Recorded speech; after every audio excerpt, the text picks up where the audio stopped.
Hello everyone and welcome to Medford Anywhere Learning TV. We're glad you're tuned in. We want to give a shout out to our friends at Southern Oregon PBS, KTVL, KDRV, and the Dove Network.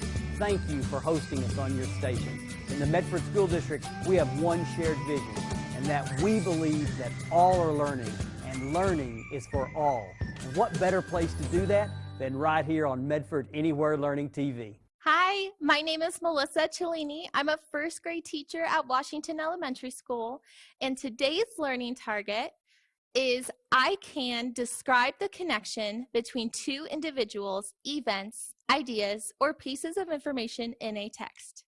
I'm so excited to get started reading with you. Today we are going to read Stella Luna and compare and contrast the characters that are inside this book. Let's go ahead and get started. Think about the characters that are inside this story. In a warm and sultry forest far, far away, there once lived a mother fruit bat and her new baby. Oh, how Mother Bat loved her soft, tiny baby. I'll name you Stella Luna, she crooned.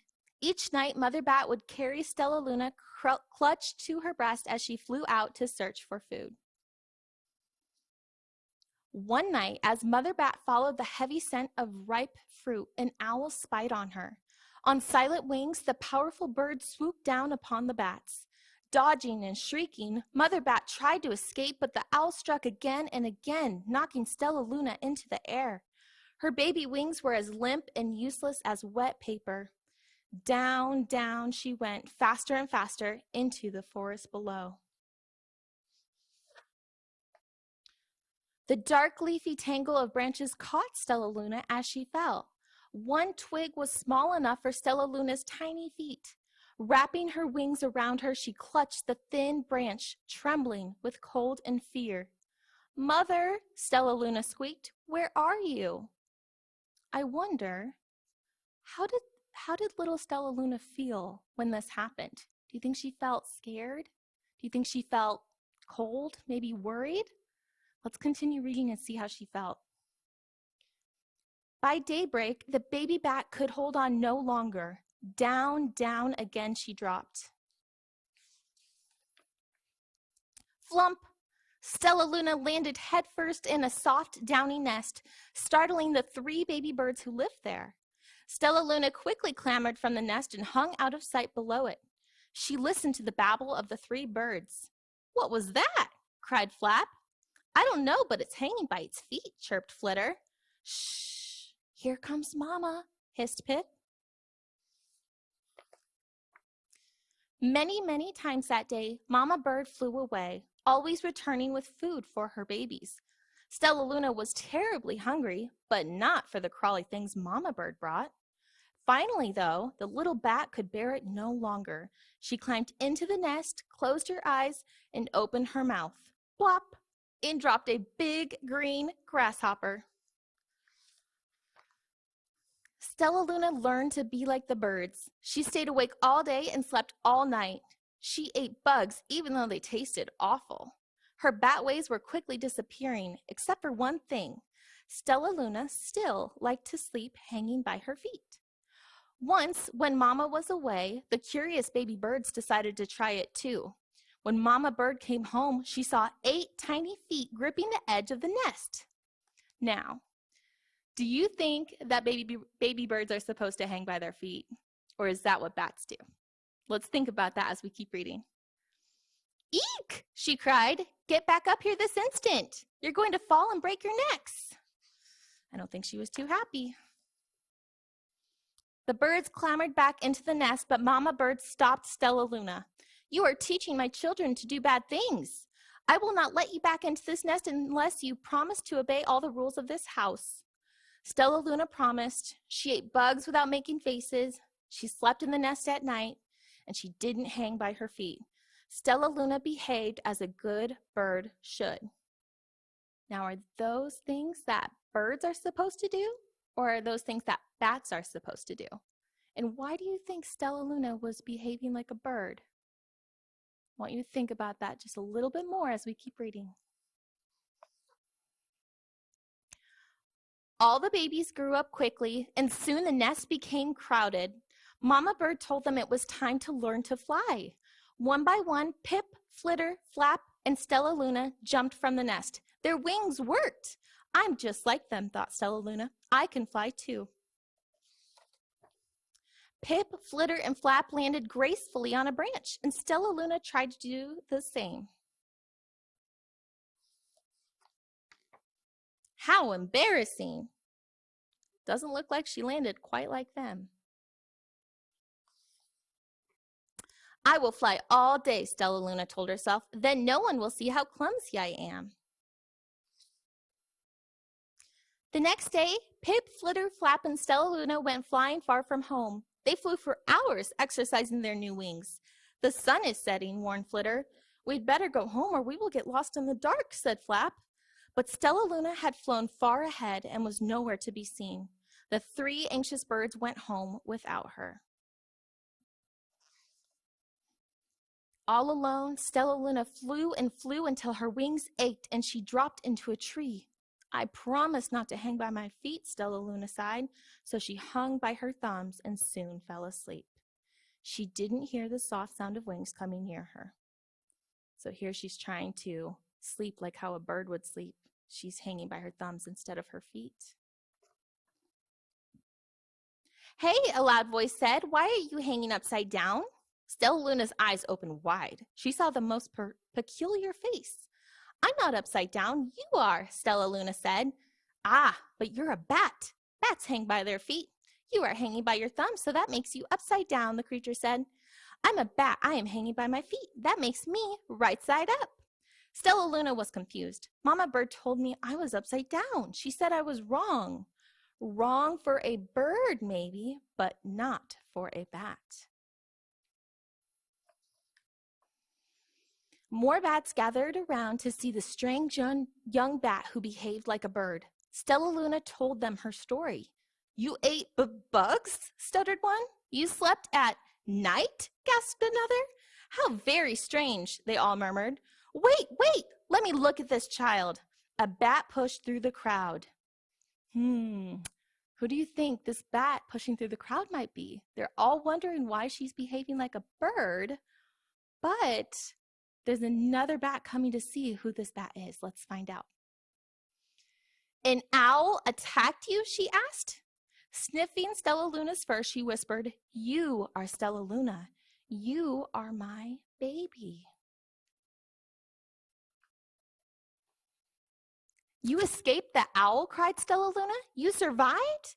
Yes, said Mother Bat as she wrapped her wings around Stella Luna. Come with me and I'll show you where to find the most delicious fruit. You will never have to eat another bug as long as you live. So here's Mother Bat and Stella Luna reuniting.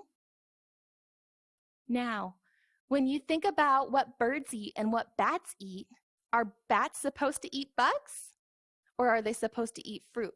It sounds like Mother Bat is going to show Stella Luna some fruit. So let's see what kind of food they like to eat. But it's nighttime, Stella Luna squeaked. We can't fly in the dark or we will crash into trees. We're bats, said Mother Bat. We can see in darkness. Come with us. Stella Luna was afraid, but she let go of the tree and dropped into the deep blue sky. Stella Luna could see. She felt as though rays of light shone from her eyes. She was able to see everything in her bath. So she's finding out she can see in the dark. Soon the bats found a mango tree and Stella Luna ate as much of the fruit as she could hold. I'll never eat another bug as long as I live, cheered Stella Luna as she stuffed herself full. I must tell Pip, Flitter, and Flap. She looks very happy. The next day, Stella Luna went to visit the birds. Come with me and meet my bat family, said Stella Luna. Okay, let's go, agreed Pip. They hang by their feet and they fly at night and they eat the best food in the world, Stella Luna explained to the birds on the way. As the birds flew among the bats, Flap said, I feel upside down here. So the birds hung by their feet. Wait until dark, Stella Luna said excitedly. We will fly at night. Uh-oh. Do you think that birds are supposed to fly at night or hang upside down by their feet? I think Stella Luna is trying to have them act like bats. What do you think? Let's find out. When night came, Stella Luna flew away. Pip, Flitter, and Flap leaped from the tree to follow her. I can't see a thing, yelled Pip. Neither can I, howled Flitter. Ah! Shrieked Flap. Uh-oh. They're going to crash, gasped Stellaluna. I must rescue them.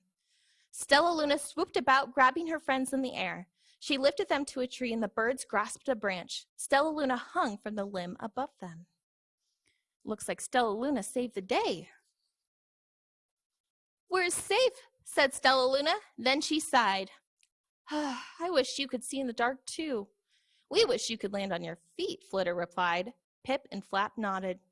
They perched in silence for a long time. How can we be so different and feel so much alike? Mused Flitter. And how can we feel so different and be so much alike? Wondered Pip. I think this is quite a mystery, Flap chirped. I agree, said Stellaluna. But we're friends, and that's a fact.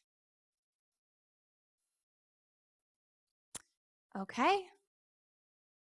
Thank you for reading this story with me. Now I would like to talk about the differences between bats and birds, and let's see what we remember from the story. Okay, friends, so as we read Stellaluna, I asked you to think about the characters of birds and bats and to see what was the same and what might have been a little bit different. So today we're going to use a Venn diagram. This Venn diagram is going to help us compare and contrast the similarities and differences between these two characters. So the first one I want to talk about is bats. The way a Venn diagram works is we have bats on this side and we have birds on this side. We're going to talk about the differences here, and then in the middle we're going to talk about both and how they are the same. So first, let's save the best part for last. Let's talk about how they're different first. So when we read this story, bats were talked about in the story, and we had one main character who was our bat friend in the story. Do you remember what the bat's name was? Stellaluna, you're right. So I'm going to write Stellaluna's name here because she was our main bat friend that we learned about. Stellaluna.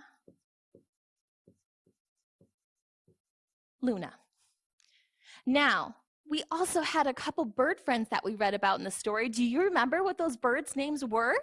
I'll give you a second to think about it. Do you remember? Yes, it was Pip,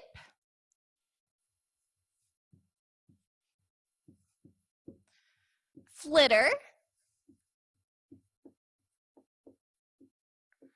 and Flap. Those were the three little birds that Stellaluna became friends with in the nest when she fell into it in the beginning of the story. Good job. Now, another difference between bats and birds is they sleep at different times. Do you remember when bats sleep and when birds sleep? Give you a second to think about it. If you remember that bats sleep during the day, you got it. So we can write here that bats sleep during the day.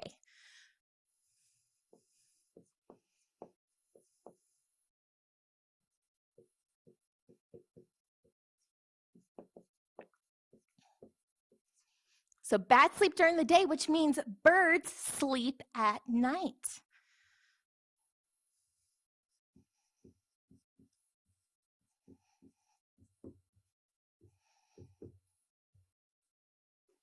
Okay, so we know that bats sleep during the day and birds sleep at night. Now, what types of food do they eat? Do they eat the same types of foods or do they eat different types of foods? What do you think? Different, you're right. They eat different types of foods because they're different types of animals. So bats like to eat fruit. They don't like to eat the bugs like the icky green grasshopper that Stellaluna had to eat. She did not like it. So we're gonna write that bats like to eat fruit.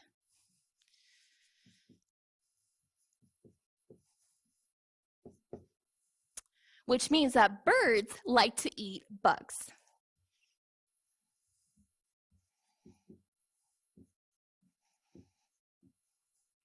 All right, we are almost done with our Venn diagram. We're doing a really great job. So I put bats in green and I put birds in blue because they're different. But the thing that's the same about both of them is going to be in the middle, and I'm going to write them both in purple to show that they are the same. So what do both bats and birds do that is the same? Does anybody know? They fly. Both birds and bats can fly. Now we know that because we can see them flying in the air. Another thing that we know about birds and bats is they both sleep. They sleep at different times, but they both sleep. Another thing that they both do is they both eat. They have to eat and drink. That's just what animals do. That's what they need to survive. So we can write for both of these that they both eat. Okay? All right, we finished our Venn diagram. Yay, you guys did a great job. We have bats here, birds here, both in the middle. We were able to successfully compare and contrast these two types of characters in our story. We know their names, Stella Luna as the bat and Pip, Flitter, and Flap as the birds. Great job, friends. Great job on that Venn diagram. Now we're going to take a look at the bat life cycle. The bat has different stages of life, and we're going to learn about them. So the first stage of the bat life cycle is called a pup. What's it called? A pup. That's right. So a bat pup is born. Mother bats usually have only one pup. So that means a bat mother will usually just have one baby. After this stage of life, bats move on to here. It says pups spend time together in a nursery while their mothers are hunting. Mothers of baby bats have to search for food for their young. So while the mothers are hunting for their food for their pups, the pups will spend time together here. After this stage of life, they'll go to here. It says pups cling to their mother while she flies to roost. The pup cannot fly on its own until it is 2 to 3 months old. So the pup has to grow a little bit before it's ready to fly.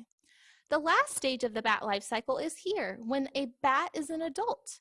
It says a bat is an adult when it is around 1 year old.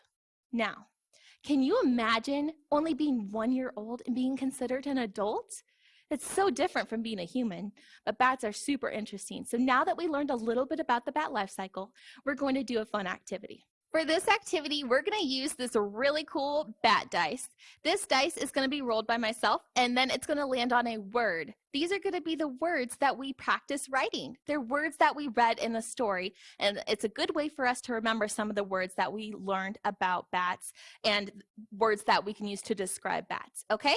So go ahead and get your pencil or pen ready, and we're going to practice writing these words. So I'm going to roll it, and then let's see what our first word is. Brown. Our first word is brown. So we're going to practice writing the word brown.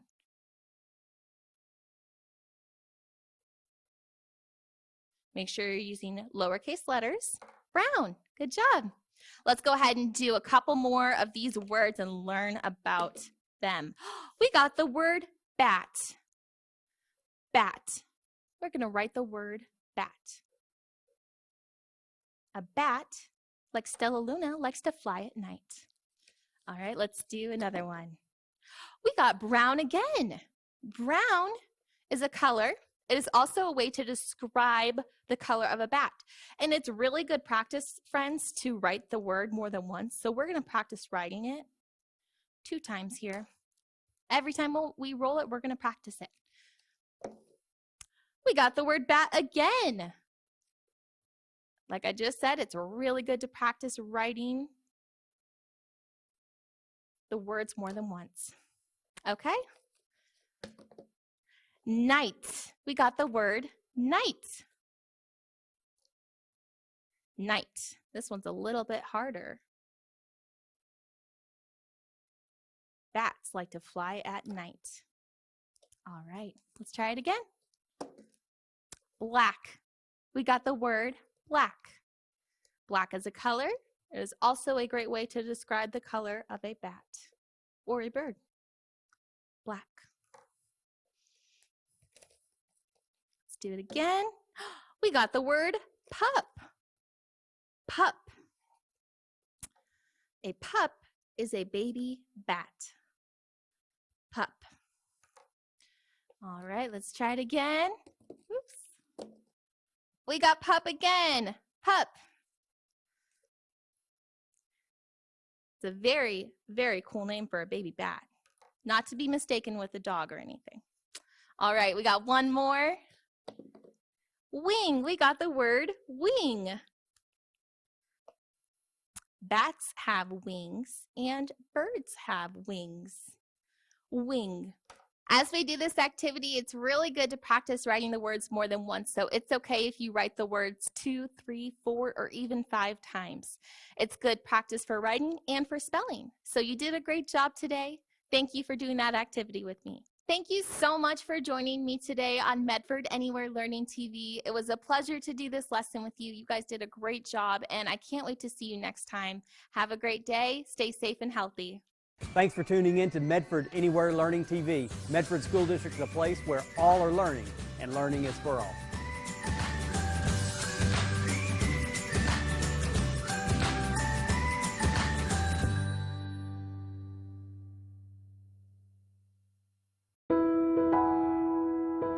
Miss Rose, I miss you a bunch.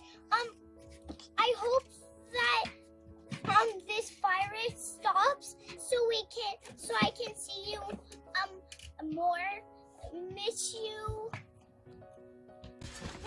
We love you. I wanted to say hi to Miss Jossie's class and all my friends at Jacksonville, and I miss you. Bye. Hello, my name is Christian Chavez, and I go to KUA's charter school, and I want to give a huge shout out to Miss Kay Derrickson. She is highly respected with my family and I, and I just want to let her know that she is super important to me because she helps me with my education, and I hope she stays safe. Mr. Smith, I love you. Thank you, Mrs. Pardo and Mrs. Manili. We miss you and love you. Bye. I appreciate Mrs. Valois because she's very hardworking, easy to talk to, and loving and understanding to all her students. Thank you for all your hard work, Mrs. Beard. I miss you. Thank you, Miss Yunker, for everything you do. I miss you. Hi, Mr. Romery and Senora Weintraub. Thank you for all you've done for me. Hi, Mrs. N. I'm making you a cat because I miss you so much. I hate being on camera, but I wanted to let my teachers know how much I love them and how much I miss them. Thank you guys for being the best and the greatest. Thank you so much for teaching me. Hi, my name is Natalia and I go to Lone Pine School. My teachers are Miss Southmead and Miss LaBelle. I want to thank them. They're always supporting me, even through this hard time with coronavirus and doing Zoom calls to teach each other every Wednesday. I just want to thank you, Miss S and Miss L. And thank you all teachers. I appreciate you. Bye. The teacher that I am thankful for is Mrs. Fowler. She's always very caring and pushes me to my limits and is always smiling. You're the best teacher ever, Mr. Nicholson. I miss you. Hi, my name is Taylor, and I go to Abraham Lincoln Elementary, and my teacher is Mr. Allman, and I miss all my friends. Hi, Mrs. Abbott. Thanks for being my teacher. I really, really miss you. Mrs. Carson, I thank you for everything that you do. I miss you. Thank you. Allison, I miss you a lot. I can't wait to see you. Bye. Hi, Miss Alderman.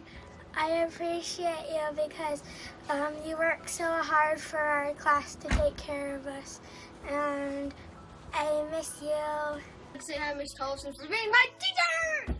Hey, South Medford teachers. I just want to say thank you from me to you for mainly these last 3 years. You guys have taught me so much and really helped me make the person that I am today. And you guys have been so gracious and lenient and just all around good teachers, and you're dedicated to your students.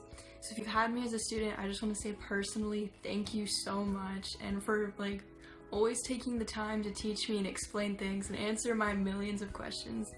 And also, even now in quarantine, you guys are still dedicated to your students and you're still working hard to teach us. And I just want to say thank you, and I hope you guys are doing good. I'm thankful for Miss Blessy at Roosevelt School. She's the best. Hi, Mr. Barbie, thank you. I'd like to say hi to all my 6th grade teachers, Mr. Franklin, Miss Banky, and Miss Cabot. Thank you, Mrs. Stratton. Thanks, Miss Murphy at Hoover Elementary. We miss you. Hey, Miss Stud. I love being in your class. I miss you. Go Beavers. Go, Mrs. Dawson. Hey, Team 72 teachers. Thanks for being so great. I miss you. Go Bulldogs. Hey, just wanted to give a shout out to Miss Mie's class at Jacksonville Elementary. And a hi to all of the students, staff, and teachers. I miss you. Bye. Hello, I am Malachi. I go to Lone Pine School.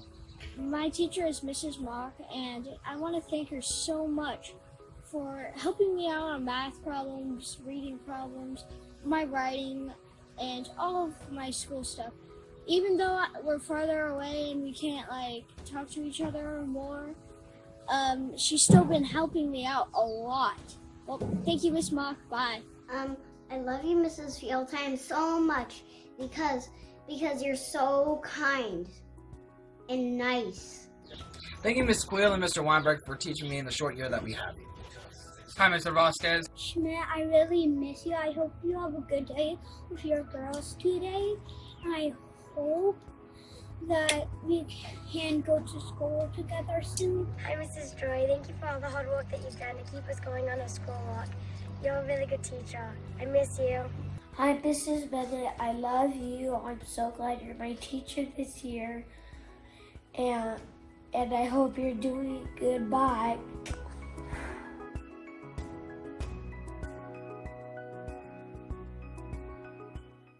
Well, I've loved all my teachers from kindergarten to 4th grade. They've taught us just to be passionate, and they're super passionate about what they're doing.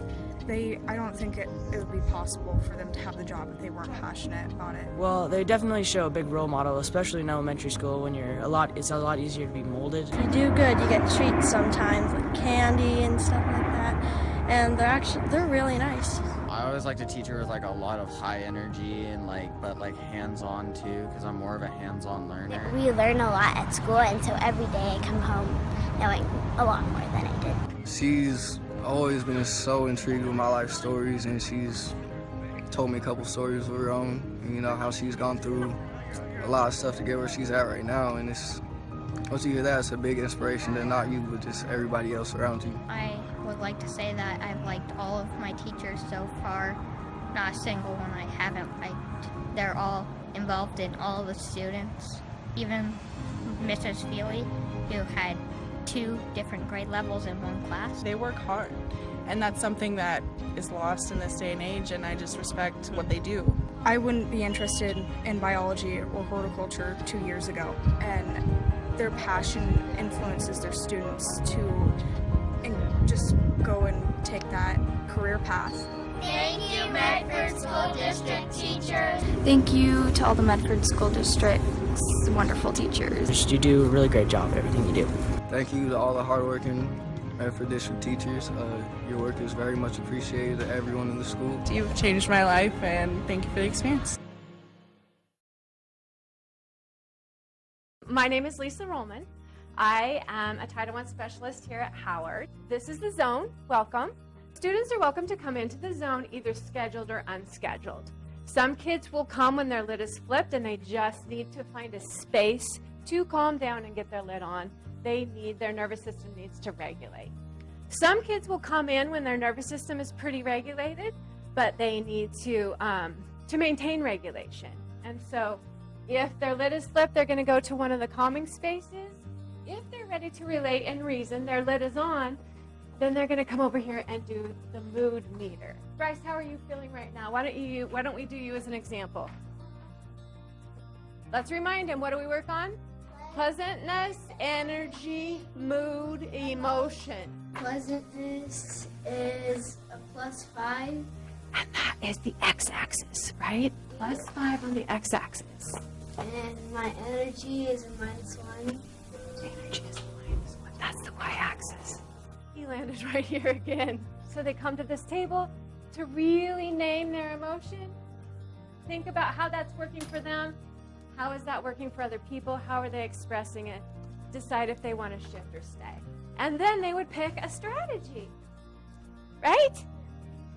And they all kind of know what strategies work for them. Max is doing a strategy right now.